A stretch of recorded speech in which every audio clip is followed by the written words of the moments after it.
রংমিস্ত্রি আশরাফুল সময়ের প্রয়োজনে যোগ দিয়েছিলেন জুলাই আগস্ট আন্দোলনে।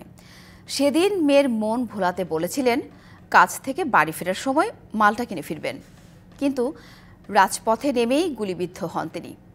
হাসপাতালে নেয়ার পর মৃত্যু হয় তার। অবুঝ মেয়ে এখনও বাবা ফেরার অপেক্ষায়, আর সন্তান পালনের চিন্তায় কাটছে আশরাফুলের স্ত্রীর দিন। এক ছেলে ও এক মেয়ে নিয়ে সংসার ছিল কুষ্টিয়ার আশরাফুল ইতি দম্পতির। রংমিস্ত্রির কাজ করে যা আয় করতেন তা নিয়ে চলে যেত সংসার। জুলাই আগস্টে আন্দোলন শুরু হলে বাড়িতেই অবস্থান করছিলেন আশরাফ। ৪ আগস্ট কুষ্টিয়া শহরে যোগ দেন আন্দোলনে। শহরের ৪ রাস্তা মোড়ে আন্দোলনে যোগ দিলে শুরু হয় সংঘর্ষ।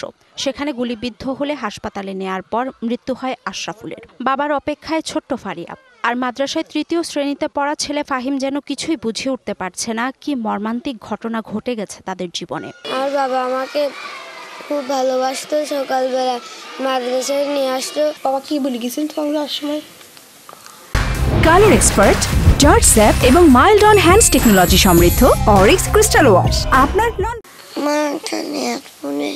তুমি কি বলেছিলে? আমি বলেছিলাম তাড়াতাড়ি। তোমার কি বিল ডাকলি তোমার বাবা? আমুজি।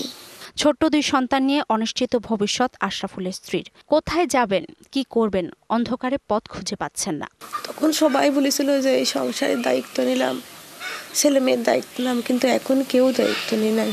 আমারই সব কিছু দেওয়া লাগে। ক্ষতিগ্রস্ত পরিবারটিকে সরকারি সহযোগিতার আশ্বাস প্রশাসনের। আশরাফুলের পরিবারকে ইতিমধ্যেই জেলা প্রশাসন থেকে, অর্থাৎ জেলা প্রশাসক স্যার তাকে তার নিজস্ব তহবিল থেকে একটি আর্থিক অনুদান দিয়েছে। এর পরবর্তীতে সরকারিভাবে আসলে আমরা সেটি যথাযথভাবে পৌঁছে দেওয়ার প্রক্রিয়া শুরু করব এবং তারা সেটি পাবেন। এদিকে আশরাফুল হত্যার ঘটনায় 29 জনকে আসামি করে মামলা করেছেন তার স্ত্রী লাবনী আক্তার ইতি। DBC news desk.